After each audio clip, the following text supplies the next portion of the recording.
বসিরহাট লোকসভার সাংসদ হাজী নুরুল ইসলাম শেষ নিঃশ্বাস ত্যাগ করলেন। বসিরহাট লোকসভার সাংসদ হাজী নুরুল ইসলাম বুধবার দুপুর 1:10 তার নিজস্ব বাসভবনে তিনি শেষ নিঃশ্বাস ত্যাগ করলেন। উত্তর 24 পরগনার দত্তপুকুর থানার বখেরা গ্রামে তার নিজ বাড়িতে 61 বছর বয়সে তিনি শেষ নিঃশ্বাস ত্যাগ করেন। তার মৃত্যুতে শোকের ছায়া নেমে এসেছে বসিরহাট সহ গোটা উত্তর 24 পরগনা জেলায়। মৃত্যুর খবর ছড়িয়ে পড়তে ইতিমধ্যে তার বাড়িতে ভিড় জমিয়েছেন তৃণমূল কর্মীর সমস্ত কর্মী সহ সাধারণ মানুষজন। পাশাপাশি ফিরাদ হাকিম তার বাড়িতে এসে শোক জ্ঞাপন করেন। তিনি রেখে গেছেন স্ত্রী সহ 4 পুত্র সন্তান। সদ্য লোকসভা নির্বাচনে বসিরহাট লোকসভা থেকে মুখ্যমন্ত্রী মমতা বন্দ্যোপাধ্যায় তাকে প্রার্থী করেছিলেন। তিনি অধিক ভোটে বসিরহাট লোকসভা থেকে জয় ছিনিয়ে নিয়েছিলেন হাজী নুরুল ইসলাম। 2021-এ তিনি হারোয়া বিধানসভা থেকে বিধায়ক নির্বাচিত হয়েছিলেন। 2009 সালেও বসিরহাট লোকসভা থেকে দাঁড়িয়ে তিনি জয়ী হয়ে পার্লামেন্টে গিয়েছিলেন। এছাড়াও হাজী নুরুল ইসলাম পশ্চিমবঙ্গ রাজ্য হজ কমিটির চেয়ারম্যান হিসাবেও গুরুত্বপূর্ণ দায়িত্ব পালন করছিলেন। 1998 সাল থেকেই তিনি তৃণমূলের সক্রিয় কর্মী ছিলেন। বাম আমলে বারাসাত 1 পঞ্চায়েত সমিতি ও পরে উত্তর 24 পরগনা জেলা পরিষদে তৃণমূলের নির্বাচিত প্রতিনিধি ও বিরোধী দলনেতা হিসাবেও দায়িত্ব পালন করেছেন। Bureau report, city life Bangla. আমার ঠিক কি হয়েছিল, একটু সমস্যা ছিল। আমরা কয়েকবার ভর্তি করেছিলাম বেসরকারি, এতে বলা হয়েছিল যে নিউমোনিয়া টাইপের আছে, চেস্টে পেন এই ধরনের কিছু হতো। জানলাম না, তারপরে পরে জানতে পারলাম যে ওনার ক্যান্সারের মধ্যে হয়েছে। আমরা সেই হিসেবে আলোচনা করি এবং কেমো স্টার্ট করা হয়। এমসি আমরা ফার্স্ট করেছিলাম, তারপর পেট সিটি স্ক্যানে ভালো আসে, সেই মতো ডেভেলপ করে। হঠাৎ করে বাড়িতে ডিসচার্জ করে নিয়ে আসার পর ওনার একটু অসুস্থতা বোধ করছিলেন। তাড়াতাড়ি করে আমরা সঙ্গে সঙ্গে যোগাযোগ করে হাসপাতালের সঙ্গে নিয়ে যাওয়ার কথা বলা হয়। তার মধ্যেই দেখি এরকম ধরনের একটা কিছু। আজকে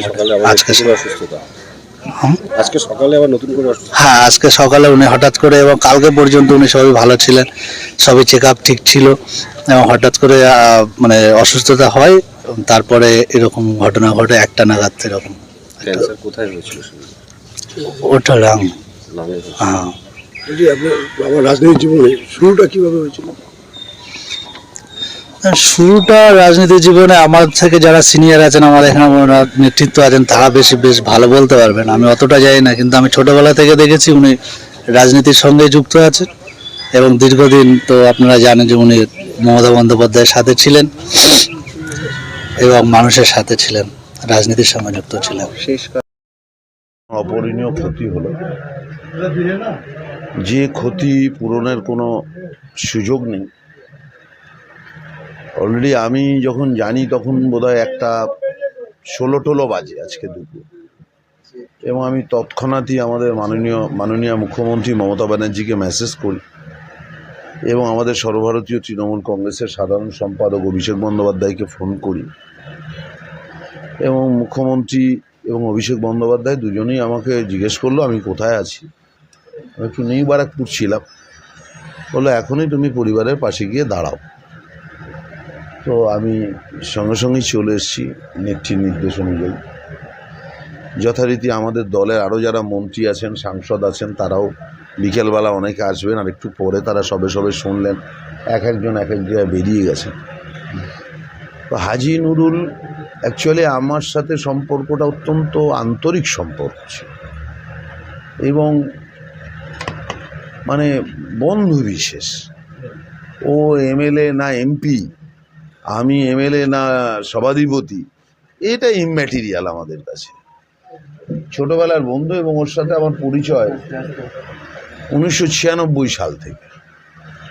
ও তখন বারাসাতের যুব কংগ্রেসের সংসদীয় যুবর দায়িত্বে ছিল, পরবর্তীকালে তৃণমূল কংগ্রেস। ও বারাসাতের সংসদীয় জেলার সভাপতি, আমি বসিরহাটের সংসদীয় জেলার যুব সভাপতি।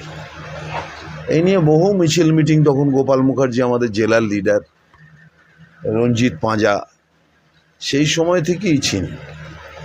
এবং সেই সময় এই তল্লাটে, এই ছোট জাগুলিয়া কদম্বগাছি, এই বয়রা গ্রাম, এটা সিপিএমের তখন দুর্ভেদ্য ঘাঁটি ছিল।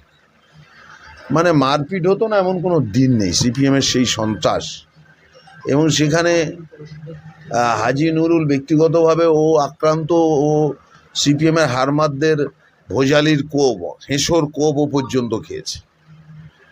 আমি এগুলো সব কিছুই ওর মুখ থেকেই আমার শোনা।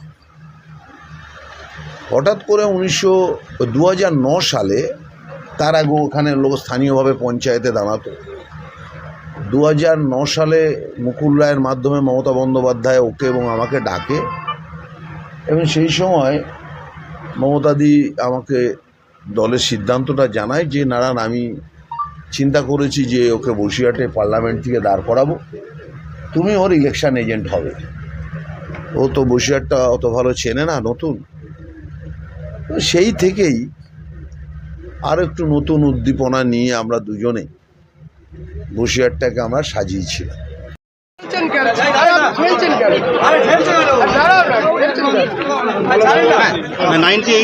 দেখুন, 2024-এ এসে 98 থেকে অনেক সুখ দুঃখ, ঘাত প্রতিঘাতের সঙ্গে ওর সঙ্গে আমার ভালো বন্ধুত্ব ছিল। এবং আজকে ঘরে বসে আলোচনা করছিলাম 1998-এর পঞ্চায়েত ইলেকশন ও লড়ছে, আমরা ওখান থেকে এসছি। তখন ডক্টর রঞ্জিত পাজা এখানে এমপি। 2000 সালে মানে ও এখানে নেতৃত্ব দিচ্ছে। এবং 2009 কাকলিদির সঙ্গে এলাম, কাকলিদির সঙ্গে কথা বলছিলাম। 2009 লোকসভার সময় এখানে লোক খুঁজে পাওয়া যাচ্ছিল না একমাত্র নুরুল ছাড়া। সেই জায়গাটা আজকে বন্ধু হিসাবে খারাপ হচ্ছে। বিশেষ করে গভর্নমেন্ট চেঞ্জের সময় তো ওনার একটা বড় ভূমিকা ছিল। দেখুন, খুব ভালো বন্ধু ছিল। আজকে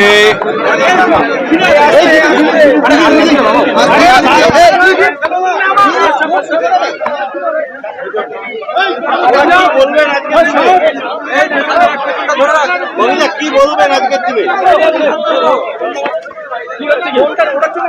অত্যন্ত দুঃখের, অত্যন্ত কষ্টের, আমাদের দলের এমপি যে সবে জিতেছে আজকে আমাদের ছেড়ে চলে গেল। এরকম ভালো মানুষ খুব কম পাওয়া যায়, এরকম সিম্পল মানুষ খুব কম পাওয়া যায়। মানুষ অদ্ভুত ভাবে ওকে ভালোবাসতো এবং মিষ্টি ভাষী, অহংকার নেই, এরকম মানুষ আমরা আর পাবো না। আমি মুখ্যমন্ত্রী মমতা বন্দ্যোপাধ্যায়ের তরফ থেকে এবং আমি নিজে ও এসছি এবং ওর পরিবারের সাথে দেখা করতে এলাম। পরিবারের পাশে আছি, কারণ দীর্ঘদিন ধরে ওরা পার্টির সাথে আছে, আমরা একসাথে কাজ করছি। যে কোনো আপদে বিপদে মমতা ব্যানার্জি গার্জিয়ানের মতন ওদের মাথার উপরে আছে, এটা ওদের বলতে এলাম এবং আমরা একসাথে থাকব। ওকে হারিয়েছি, এই জায়গা মনে হয় না আর পূরণ হবে। একটা অপূরণীয় ক্ষতি হলো, যে ক্ষতির কোনো আপনি করতে পারবেন না। এত ভালো একটা মানুষ আমাদের ছেড়ে চলে গেল। ছাত্র জীবন থেকে রাজনীতি করতেন। ফার্স্ট ডে তৃণমূল কংগ্রেস, প্রথম দিন থেকে তৃণমূল কংগ্রেস, পঞ্চায়েত থেকে, তখন উনি পঞ্চায়েতে ছিলেন।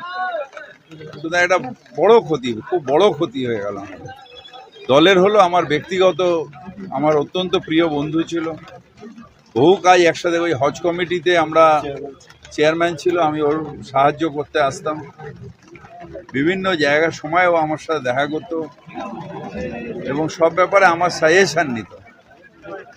মুখ্যমন্ত্রীর সাথেও কথা হচ্ছিল, এত ভেঙে পড়ে মুখ্যমন্ত্রী নিজেও অত্যন্ত শোকাহত ওর এই অকাল মৃত্যুতে। পরিবারের পাশে আছি।